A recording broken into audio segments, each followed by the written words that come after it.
I first met Jacob Moes a couple of years ago. His strength and resilience in the face of adversity struck me as truly inspiring. I just knew we had to capture his story. The MoDak Dairy near Goodwin, South Dakota is an impressive operation by anyone's standards. Jacob, his dad Greg, and the entire team have built their farm by focusing on comfort and care of both the animals and the workers. They give back to their community, open their doors to the public, and are great advocates for animal care, agriculture, and education. They produce food you and your family can feel great about consuming. Let's take a look.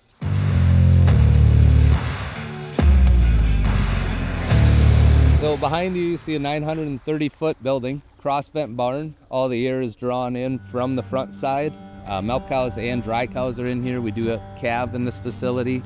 We have about 10 to 12 calves per day on the average. All the cows are milked 3 times a day. They're milking about 90 pounds per cow per day. About 64% of my herd is pregnant right now. So just a good environment. They're laying on sand. The free stalls are sand. That's all recycled and brought back in. It's comfortable, it's cool, it's clean. Well, we need to go see some cows then. Sounds good. Let's do it. So is this some of the bedding here? Yep, this would be the sand that goes in for our fresh cows. This has all been recycled already. So washed, dried. This is probably almost a year old. So it's just sand like a sandbox, right? Yep. Again, all about the animal comfort. I mean, yes. It's no different than you and me going and laying on the beach. I mean, that's our relaxation awesome time, yeah, right? It's cool. Every time the cows are gone, they rake the stalls, so it just levels it off for them. Oh, you're raking the sand. Yep, you're just leveling everything off. Otherwise, it's always dished out where the cow laid before. Okay. And that happens 3 times a day. Every time the cows are gone, they get the cows cleaned. are then moved down because they're getting ready to go get milked. They're in the holding pen right now, waiting to get milked, and they clean, rake, and then they'll be fed shortly. Sure. While they're gone. So there's some moving parts of people that have to be on time as things are happening over there. Other things got to be going here. Yep. Parlor kind of dictates the flow of the whole barn. Sure. Outside it was very calm. Yes. Yep. And now you feel that breeze. Yep. It should pull about an 8 to 9 mile an hour wind at the fans. Sure. Again, that keeps the flies. There is no flies. Outside of the birds, there isn't anything in here. Yep. I mean, it's totally comfortable. It's July. I'm almost cool. You almost right need now. a hoodie, right? Cows aren't panting. They're not uncomfortable. Everybody seems pretty happy. Yep. Hi, girls. What's kind of nice about our system, we do have the right people in play. Our cows aren't skittish, right? They're not running away from us. Our employees handle them right. When we have visitors, it's often enough that they get used to it. Sure. Is there feed in front of them all the time? Yes. Yep. It's scraped out before they go to the parlor, and when they come back to fresh feed. Come back, so they get a little reward for going in, getting milk. They know they're coming back to get some fresh feed. And the other thing, again, that just blows me away, we're standing in here with 2,500 cows. There's no flies, there's basically no odor. It's just plumb pleasant and quiet. I mean, there's a lot going on here, and there's no noise. Yeah, we're certainly not yelling at each other or anything. The animals are comfortable. You have a problem. I like it that if somebody is having a problem at the other end of the barn, somebody does get hurt, something, you can pretty much yell and you're going to hear them. Oh, yeah. So it's not just a nice thing, it's a safety deal too. So every week we bring about 20 head of heifers in that are going to calve in the next 3 weeks. So these are just hanging out, waiting to have their baby. That's all. They're not getting milked yet. That's all they do. Nope, they're not getting milked yet. They'll have their baby and then they'll start their milking life. Pretty new babies here. Yes, yeah, these would have all been either last night or early this morning. So we've got a couple of Wagyu and a couple of heifers. So less than 12 hours old, basically. Brand new little babies. Again, comfortable, fresh straw. Everybody's happy. This one will calve probably within the next hour.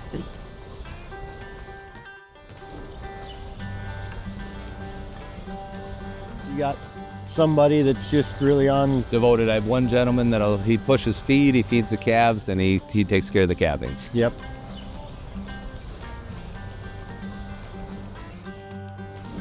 So you're calving year round. Oh, every day. Unlike us beef guys. We try to get that done in 45 days. Yep. You're calving every single day.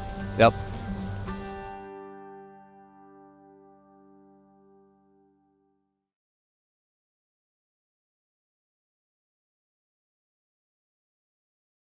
Our concept with all the barns when they're built all in, all out, it takes us about 10 days to 2 weeks to fill this facility. This was full of calves this morning. Animals are really social. Mm-hmm. And when we had them in individual pens, the calves, all they knew was us. They didn't even know what another calf looked. They didn't know how to drink out of a water fountain. They didn't know how to drink a trough. And, you know, that's more of an emerging science, even in rangeland management. That knowledge that's passed on from generation to generation in them animals, what plants to eat, what not to eat. I don't think we fully understand or appreciate that. I really don't. Animals are smarter than we give them credit for. Yep. Looks a little different with calves in it.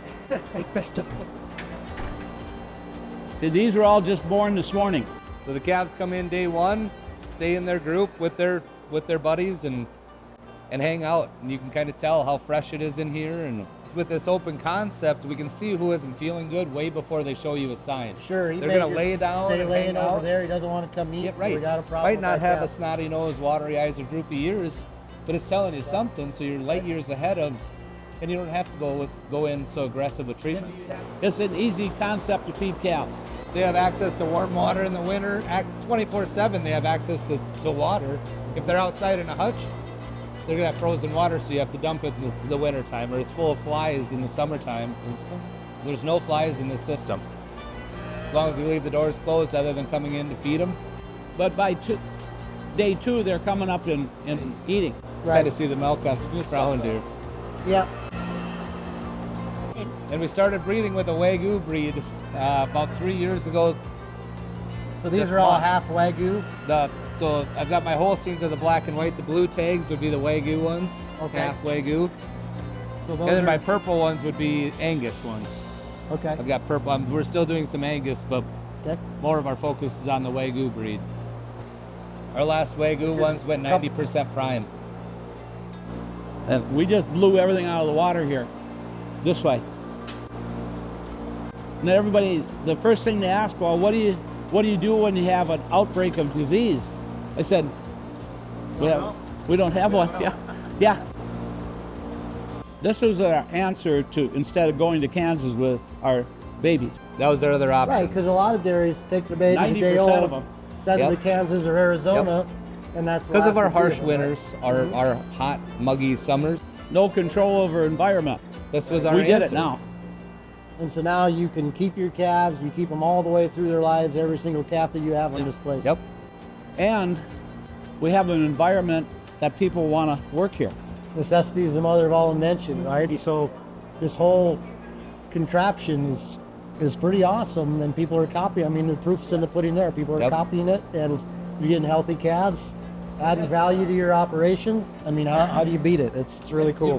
When you put the emphasis on the quality of life, which again, is what a lot of people think farmers don't do, but we really do. It just works out for everybody involved. People, I mean, calves, cows, employees, and ultimately the consumer that's either consuming the dairy products or the beef that you raise to. So people Right, can if be, you bring a CEO of a big company in here and they saw this, they would say, this is how it should be. right. This is something that you can be proud to feed your family, something you can be proud to eat, something that's healthy for you, it's wholesome, and you can be rest assured that these animals are living a dang good life. I mean, this What more this could you is ask more for? comfortable than a lot of places I've maybe A lot of lived, I homes think. even, Yeah. right? I hate using the word employees on our farm. Right. We have families that we work with, because those people are the ones that do all the operation and have all the insight of what we need to do and everything. I'm not going to go live in $1 million house and they live in a cardboard box. That isn't our culture. And we've actually learned their culture and they learned ours. And we mesh now. Well, I think that's what America's always been, right? It Yeah, has, you're right. Yeah, I never absolutely. thought of that. It really is. Yep. Melting We're pot. all That's why we're awesome. foreigners at one point Yep. in time, right? But yeah, look at, when they like people in here, they just frolic all over. Yep. They just have so much fun in the pens. Even kids to see this, right? They're not looking at individual hutches where the calf has to come out so they can see it. They can just look across the barn and see everything. Oh man, happy calves. All they really want in life is milk. Yeah, all they wanted to do is milk, yes. We got all kinds of cows, milking 2,400 cows a day. 3 times a day, they're 3 times a milking them day. 3 times a day, yep. And then, so where does all that milk go? All of our milk is produced into cheese at Valley Queen up by Millbank, about an hour away from here. Okay. So I would assume you got how many trucks coming in and out of here a day? We sell 3 tankers a day, 3 to 4 tankers a day. So how many cows is this? 60, it's a double 30. Double so- 30. Yep. And how long are they in here? Probably average, about 7 minutes a day. 7 minutes? 3 times a day. 3 times a day, and they're washing them. They come off automatic. As soon as the Yep. flow goes down low enough, it comes off automatic. Average unit on time on a cow is 3.5 minutes. To harvest about 30 pounds of milk. So 3.5 minutes, and they're getting 30 pounds of milk out of it, which is 4 or 5 gallons? 4. 4? Yep, roughly right at 4 gallons. So behind the whole works is a holding pen that holds about 250 head of cows. So they're all Okay. waiting to be milked. They'll enter in, they turn, open the gate up for the next one, so they just go side by side by side. Same actions happen to this cow no matter who's milking her. They'll start the timer and they start cleaning their teats off. Now we got the new ones coming in. Yep. And they'll head all the way down. Yep, there's no gate open until the front one, and they turn, and they're a creature of habit. That cow probably comes in first every single time. Yep. They know their spot. She's wondering what we're doing here. Yep. So, like, all right, it's fine. So they cleaned them, they dried them. Yep, and if you'll look, it's got her number here, and her actual milk production is right on the board. She's given 41.5 pounds of milk. If she's done that in 3.3 minutes. So this is just this milking. Yes. Wow. So Yeah, really she's, getting up she's there. an all-star. But as soon as this shuts off milking, you can see how the flow stopped, the light will come on, Now it's just pulls it off, Pulls automatic. It off itself. They're getting cleaned up already. Like, it was that fast. Yep. 60 cows just got milk. Yes. Yep. That's cool. The goal is to always have them up here minimal because they're making milk when they're eating and laying down. Sure. Now they're all leaving and the next ones should come in.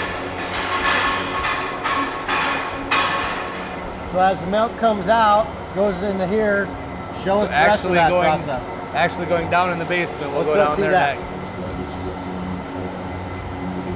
So we're standing right under where we were. Yes. So now all the milk is being collected.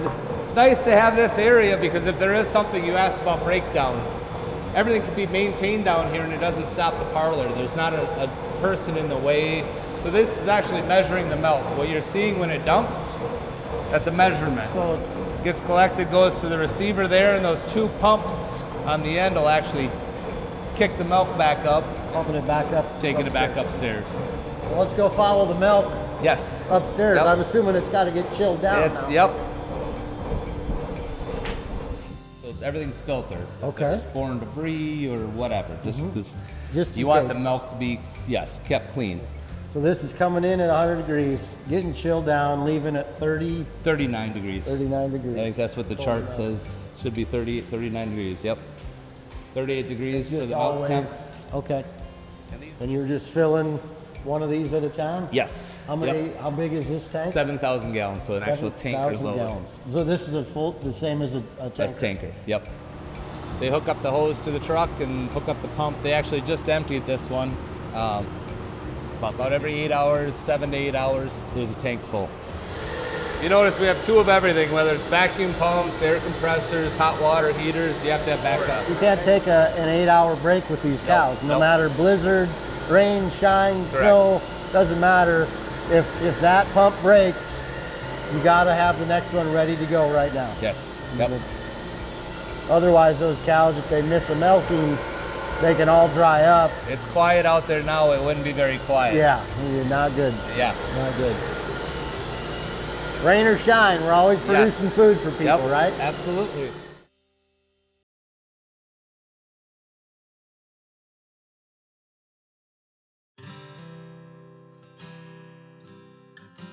I've known Julie my whole life. We went to grade school together. She toured out here when they had open houses at our smaller farm before this was even built. Their mom used to chaperone, and instead of the calves, she always wanted to see the cats. Whatever. Everybody has their own. Kitties are cute. Yeah, why not? One Thursday night, locally we have a Thursday night live where a band comes in and plays, and I decided to take my daughter up there, and we were kind of hanging out, and I saw Julie approaching me, and I've always known Julie. I've always thought she was way out of my league, and You were right. yeah, I do still know that. She approached me and said hi. So she was the bold one and said, hey, you've had a tough time. I just knew everything he went through, and I thought, he maybe needs someone to go out to lunch with, or just someone to talk to. And I could use another friend. So I said, no expectations. We'll just go out for lunch, or we end up going and getting groceries On a Sunday. on a Sunday night. Really hot day. Yeah, it So was hot. tell us about your first day. This is good stuff. I like this. I asked her what she was doing on Sunday night. She took a picture of her making salads for the week, kind of meal Meal prepping. And I was floored because I was doing the exact same thing when I'd sent the message. And I'm like, yours are way more colorful than mine. Like, I need more color in my life. You want to go to the grocery store with me? I want some carrots, radishes. She had all this fun stuff. You didn't know what she had in her salad, but it looked better? Yeah, I was like, it's there. Let's go to the grocery store. So she met me there. We walked around the grocery store, and as we were leaving, stopped at the door, and I realized that I've never grocery shopped with a woman before. Outside of my daughter, going with my daughter, I had never went with my mom, my late wife, girlfriends. That was never a date. It was never a thing.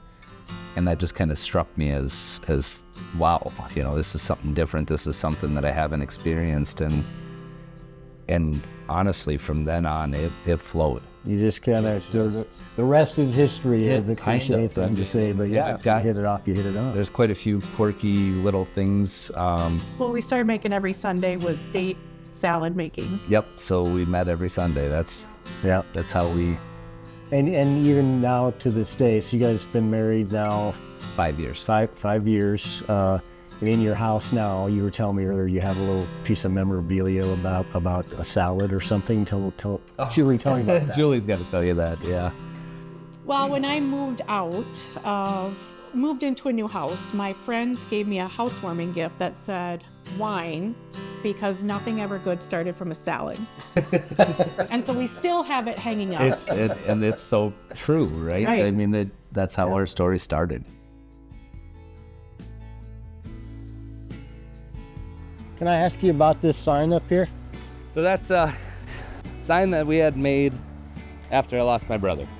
Scott actually built the facility in 2007, and he asked me to come back in 2009 to be a part of all this. It was a pretty life-changing moment.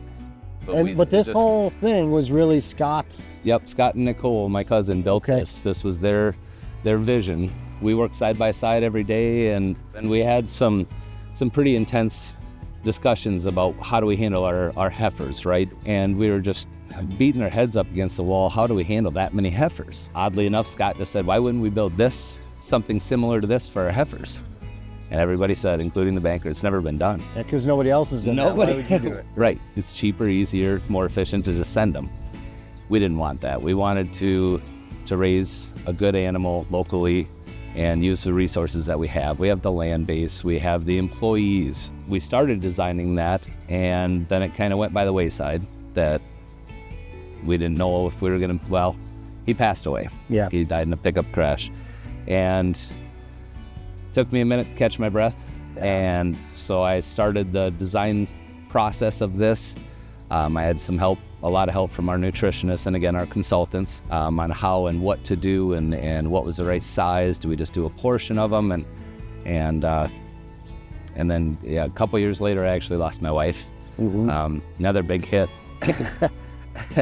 It's life, and I don't want to downplay it, but it's something a lot of people have had to go through, and you roll through it. And that was almost my motivation, and my crew, my guys. If it wasn't for my guys and my family to hold me together as much as they did, I wouldn't be working here. I wouldn't have this lifestyle. I wouldn't enjoy it if it wasn't for them. And in 2020, I started getting serious with the design, and by June of 21, we started populating that barn. Yeah. Since then, for the baby calf side of it, that was our next step is, okay, we can't just have our baby calves in hutches in old barns, so what do we do for them? Like the hog world's been building great barns forever, and they're all kind of similar. Why? Because they work. We built a new generation calf barn that's working. It's neat to see that we designed something that, and it's being copied. And there are dairymen. And it's a testament to the vision. That's what drove that was my motivation, is to keep the people here and make sure they saw I can stay strong through some of this stuff, and that's why I think they're still here. I mean, a lot of these guys started in 2007 with him and helped build the barn, and they're still here. Yeah. People may drive by and they see, oh man, they got the world by the tail, they've got all this stuff going on, but you guys, one, have been through a lot, and then two, work your butts off. Yep. It's just not just about a big business and making money, and it's about honoring the legacy of those people that went before you, and I think that's pretty cool. Yeah. People need to know that. Absolutely. I love that it's homemade, right? Yeah. Like, it's not perfect. Yeah, it's not exactly. It's just all the things around here that, you could have engineered and computer drawn and all that. I mean, that was cut by hand with a lot of love. Yep. That's pretty cool. And everybody sees it every day, right? Every day. There you go. Remember what you're working for. Yeah.